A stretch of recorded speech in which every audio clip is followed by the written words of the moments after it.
Industri film Korea Selatan, terutama drama Korea, saat ini mungkin tengah mendunia. Hal ini terlihat dari hasil survei statista.com tentang popularitas drakor dengan melibatkan 8.500 responden berusia 15-59 tahun dari berbagai negara. Negara tersebut adalah China, Jepang, Taiwan, Thailand, Indonesia, Malaysia, India, Australia, Vietnam, Amerika Serikat, Brazil, Argentina, Prancis, Inggris, Rusia, Turki, Uni Emirat Arab, dan Afrika Selatan.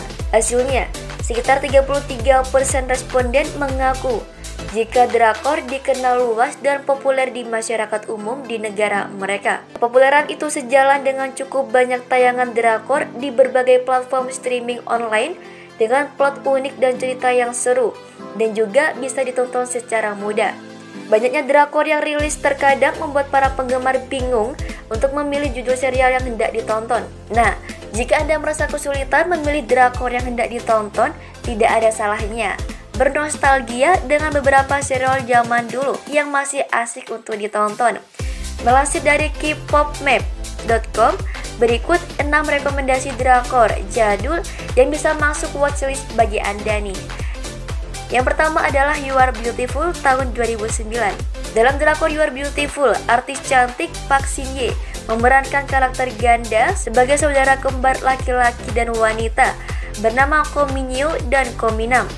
Suatu hari Ko Min-yoo mengikuti audiensi menyanyi dan lolos sebagai member baru dari grup band populer Korsel bernama Angel Band, digawangi oleh Hwang Tae-kyung, Kang Shin-woo, dan Jeremy Lee Hong-ki. Akibat cedera, Ko Min-yoo akhirnya menjalani pengobatan ke luar negeri selama beberapa bulan. Hal ini membuat Angel, Ma-hun Lee, panik dan memutuskan untuk menghubungi kembaran Ko Min-yoo, yakni Ko Min-nam. Ma-hun Lee meminta Ko Min-nam menggantikan peran sang kakak dengan menyamar sebagai laki-laki. Hal ini bertujuan untuk menyelamatkan karir Ko Min-yoo dari band Angel. Yang kedua ada Boys Over Flower 2009. Boys Over Flower diangkat dari seri manga Hanayori Dango karya Yoko Kamio yang diterbitkan pada 1992 hingga 2004. Sebelumnya, drama televisi Taiwan Meteor Garden lebih dulu mengadaptasi seri tersebut pada tahun 2001 yang dibintangi oleh aktor populer yakni Jerian dan Barbie Sue. Dalam versi Korea, Boys Over Flower mengambil latar di sekolah menengah atas populer untuk anak-anak orang kaya. Dari deretan para siswa kaya, ada seorang gadis pintar dari keluarga miskin bernama Geum Jandi yang berhasil masuk di SMA tersebut. Saat menempuh pendidikan di sekolah itu, Geum Jandi bertemu dengan grup terkenal F4. Grup ini terdiri dari 4 anak laki-laki tampan dan kaya yang dipimpin oleh Ko Jun Pyo, merupakan pewaris dari keluarga konglomerat terkemuka di Korea Selatan, Shinhwa Group. Ia dikenal sebagai pribadi sombong dan suka mengganggu siswa lain. Selain Jun Pyo, ada sosok yang tidak kalah tampan, yaitu Yoo Jin Ho, So Yi Jing, So Yi Jung, dan Song Wo Bin. Geum Jandi menjadi salah satu gadis yang mendapat perlakuan buruk dari teman-teman di sekolahnya, termasuk Ko Jun Pyo. Namun seiring waktu, Ko Jun Pyo semakin tertarik pada Geum Jandi dan berusaha untuk mendapatkan hati gadis ini. Yang ketiga ada Coffee Prince 2017. Drakor Coffee Prince menceritakan tentang pewaris dari keluarga konglomerat bernama Choi Han-jeol. Ia dikenal cerdas tetapi benci, terikat pada satu karir dalam hidupnya.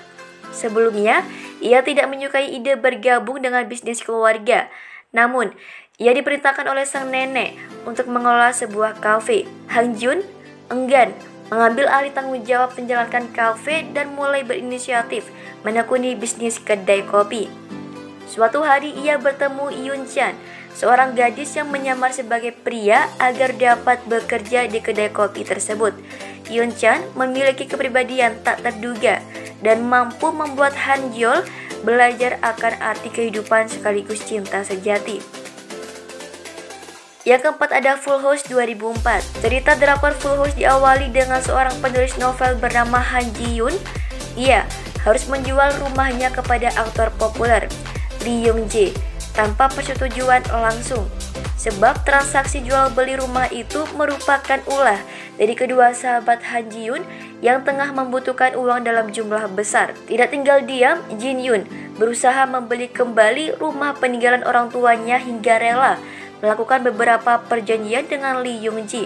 Salah satu perjanjiannya adalah berisikan pernikahan kontrak yang harus mereka lakukan. Meski sikap Han Ji-yoon dan Lee Young-jae seperti tikus dan kucing, tetapi keduanya semakin dekat hingga menumbuhkan rasa lebih dari sekedar hubungan kontrak semata. Yang kelima adalah Winter Sonata 2002. Winter Sonata mengisahkan hubungan cinta antara Jung-sang dan Yoo-jin. Cerita ini dimulai ketika Jung-san memutuskan pindah ke salah satu kota di Korea Selatan, yaitu Chuncheon. Kepindahannya itu mempertemukan dirinya dengan sosok gadis cantik bernama Yoo-jin. Tak disangka, hubungan keduanya pun menjadi sangat dekat dan muncul benih-benih cinta di antara mereka. Namun peristiwa malang menyebabkan Jung-sang kehilangan semua ingatannya. Pada intinya, drakor Winter Sonata menyuguhkan penonton pada pahitnya nasib dan kenangan cinta antara kedua pasangan selama beberapa tahun. Yang terakhir ada Secret Garden 2010. Bertukar nasib mungkin sudah biasa, tetapi bagaimana jadinya bila bertukar jiwa? Hal inilah yang dialami oleh Kim Jo-won dan Gil Raim. Tak hanya nasib mereka yang berbanding terbalik, keduanya harus terus terikat karena jiwa mereka secara mendadak tertukar. Kim Jo-won merupakan pemuda tampan dan cerdas dari keluarga kaya. Dia menjalankan departemen store mewah milik keluarganya. Sementara itu Raim hanya seorang wanita dari keluarga sederhana yang berprofesi sebagai pemeran pengganti atau stuntman. Akibat suatu hal mereka dipertemukan secara kebetulan di sebuah restoran misterius bernama Secret Garden. Pemilik restoran itu pun menyuguhkan 2 botol anggur bunga untuk Jo-won dan Raim. Setelah cukup lama berada di restoran, keduanya memutuskan kembali pulang ke penginapan mereka. Pada malam itu Jo-won maupun Raim tidak dapat tidur dan mencoba untuk menenangkan pikiran sambil minum anggur dari pemilik restoran. Kejadian aneh pun menimpa keduanya saat terbangun pada pagi hari. Secara misterius jiwa mereka tertukar satu sama lain. Baik Jo-won dan Raim pun mencoba berbagai cara untuk menyelesaikan teka-teki aneh pertukaran jiwa yang menimpa mereka. Wah, ternyata bikin nostalgia ya guys. Nah, kalau kalian nih udah pernah nonton yang mana nih? Apapun itu yang kalian tonton di Kabar Drakor, tenang saja, karena kami akan tetap menghadirkan video-video menarik seputar Kabar Drakor dan semoga video ini bermanfaat bagi kita semua. See you and bye-bye.